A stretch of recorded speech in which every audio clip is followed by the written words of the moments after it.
මේ තරම් සියුමැලිද කළුගල් හිතන්නටවත් බැරි නිසාය.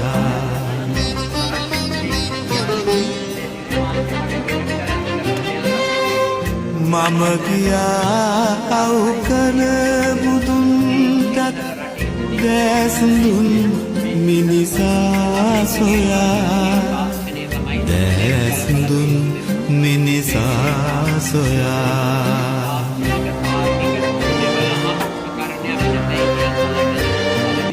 තාක්ෂණික ඥානය භාවිතා කරමින් ඥානය භාවිතා කරමින් හරියට බැලන්ස් කරලා නෙලාපු පිළිමයක් සමභංග පිළිම වහන්සේලා අතරින් විශිෂ්ට නිර්මාණයක් ඇටිද මේ පිළිවාංශේ සැලකෙනවා.